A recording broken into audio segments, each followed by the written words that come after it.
Se acercaba el tiempo de que debía cumplirse la predicción de Jesucristo tocante a las calamidades y a la reprobación de la nación judaica. La generación no debía pasar antes de que llegasen las calamidades pronosticadas. Es una tradición constante, atestiguada por el Talmud, o libro sagrado de los judíos, y confirmada por todos los rabinos, que 40 años antes de la ruina de Jerusalén, que es como si dijésemos después de que murió Jesucristo, no cesaba de verse cosas extrañas en el templo. Todos los días se observaban nuevos prodigios, de tal modo que un famoso rabino un día exclamó: oh templo, ¿qué es lo que te agita? ¿Y por qué a ti mismo no te espantas? No hay entre estos prodigios ninguno más asombroso que el horroroso ruido que se oyó en el santuario el día de Pentecostés. Y esta voz clara que resonó en el fondo de aquel lugar sagrado: ¡salgamos de aquí! ¡Salgamos de aquí! Los santos ángeles protectores del templo declararon en alta voz que lo abandonaban. Porque Dios, que por su espacio de tantos siglos había establecido en su morada, lo había ya reprobado. En fin, 4 años antes de la guerra en que Jerusalén fue destruida, los judíos tuvieron un presagio terrible que se manifestó a los ojos de todo el pueblo. Josefo, historiador judío, nos da de él noticia de modo siguiente: un hombre llamado Jesús, hijo de Anano, habiendo venido del campo a la fiesta de los tabernáculos, cuando la ciudad se hallaba todavía en una profunda paz, de repente se puso a gritar: ¡ay de la ciudad! ¡ay del templo! Voz de oriente, voz de occidente, voz de los 4 vientos, ¡ay del templo! ¡ay de Jerusalén! No cesó, ni de día ni de noche, de recorrer la ciudad repitiendo la misma amenaza. Los magistrados, a fin de hacerle callar, le hicieron castigar rigurosamente, pero ni una palabra dijo para justificarse ni para quejarse, sino que continuó gritando lo mismo que antes: ¡ay del templo! ¡ay de Jerusalén! Condujéronle entonces al gobernador romano, que le hizo despedazar a azotes, sin que el dolor le moviera a pedir perdón, ni siquiera derramar una sola lágrima. A cada golpe que le desgarraban, repetía con voz más lamentable: ¡ay, ay de Jerusalén! Los días de fiesta redoblaba sus gritos. Y cuando se le preguntaba quién era, de dónde venía y qué era lo que pretendía con sus gritos, nada respondía absolutamente, pero continuaba gritando del mismo modo y con igual fuerza: ¡ay, ay de Jerusalén! Hiciéronle salir al fin de la ciudad como un insensato, sin que jamás cambiase de lenguaje. Observóse que su voz, tan continua y violenta y excitada, jamás se debilitó. Durante el último sitio de Jerusalén, se encerró en la ciudad, y dando vueltas infatigablemente en torno de las murallas, gritaba con todas sus fuerzas: ¡ay del templo! ¡ay de Jerusalén! ¡ay del pueblo! Por último añadió: ¡ay también de mí mismo! Y al instante cayó muerto de una pedrada lanzada por una máquina. Y ¿no se diría que la venganza divina se había hecho como visible en este hombre, que no vivía sino para pronunciar sus decretos? ¿Que ella le había colmado de su fuerza a fin de que pudiese igualar las desgracias del pueblo con sus gritos,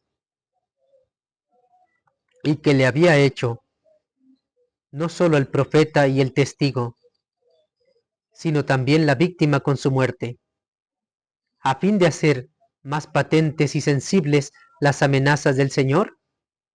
Este profeta de las desgracias de Jerusalén se llamaba Jesús. Parece que el nombre de Jesús, nombre de salud y paz, debía convertirse en nombre de funesto presagio para los judíos, que le menospreciaban en la persona de nuestro Salvador, y que habiendo estos ingratos despreciado a un Jesús que les anunciaba la gracia, la misericordia y la vida, Dios les enviaba otro Jesús que no tenía ya que anunciarles más que males irreparables e inevitables,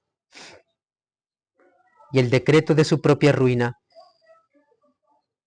Los judíos, sometidos a los romanos hacía ya más de 80 años, recibían de ellos los gobernadores cuyo yugo habían llevado siempre con trabajo y disgusto. Pilatos, que tuvo la cobardía de condenar a Jesucristo aun cuando le reconoció inocente,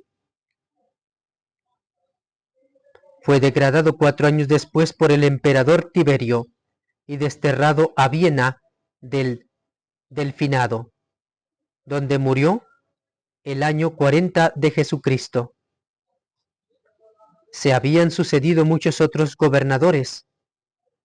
Cuando los judíos se rebelaron contra Roma, los más sabios de la nación salieron de Jerusalén, previendo las desgracias que iban a caer sobre ella. Los cristianos que se encontraban en su recinto retiráronse a la villa de Pella, situada en medio de las montañas de Siria, siguiendo el aviso de nuestro Señor había dado a sus discípulos cuando predijo la destrucción del templo. El ejército romano sufrió al principio un ligero descalabro que enardeció y llenó de orgullo a los rebeldes. Pero, habiéndose conferido a Vespasiano el mando en jefe, este general adquirió bien pronto ventajas considerables sobre ellos.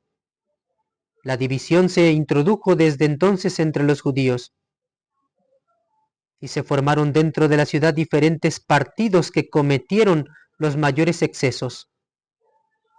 Esta ciudad desgraciada veíase estrechada por dos lados. Dentro por las facciones crueles, fuera por los romanos. Instruido Vespasiano de lo que acontecía en Jerusalén, dejaba que los judíos se destruyesen a sí mismos para conquistarlos después con más facilidad. Habiendo sido entonces proclamado emperador, dejó a Tito, su hijo, el encargo de continuar el sitio. Este joven príncipe fue a acampar a 1 legua de Jerusalén y cerró todas las salidas. Como esto sucedía aproximadamente al aproximarse la fiesta de la Pascua, una multitud inmensa de judíos se quedó encerrada dentro. Consumió en poco tiempo todos los víveres que habían en la ciudad. El hambre se dejó sentir atrozmente. Los facciosos se arrojaban en las casas para saquearlas. Maltrataban a los que habían ocultado algún alimento, y a fuerza de horribles tormentos los obligaban a descubrirlo. La mayor parte de los ciudadanos veíanse reducidos a comer todo lo que encontraban. Se lo arrancaban unos a otros. Se arrebataba a los niños el pan que tenían, y hasta los estrellaban contra el suelo para hacérselo soltar. Los sediciosos, lejos de conmoverse a la vista de tantos males, estaban cada vez más furiosos y más obstinados en continuar la guerra.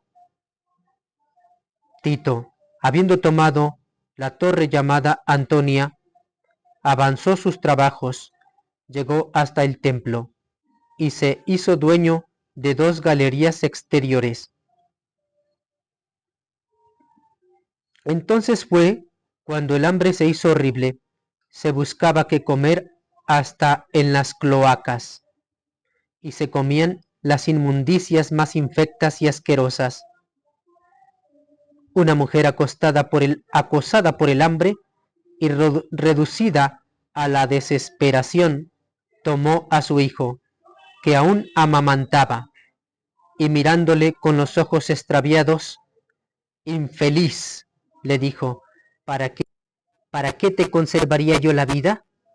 ¿Para morir de hambre o ser esclavo de los romanos? Y enseguida lo degolló, lo asó, comió la mitad y guardó lo restante. Los facciosos, atraídos por el olor, entraron en la casa y amenazaron a esta mujer con la muerte si no les mostraba lo que había ocultado. Entonces les presentó lo que quedaba de su hijo, y viéndoles horrorizados e inmóviles, bien podéis comer de él como yo he comido, les dijo. Este es mi hijo, yo soy quien lo he matado. Vosotros sois más delicados que una mujer, ni más tiernos que una madre. Salieron de la casa temblando de horror.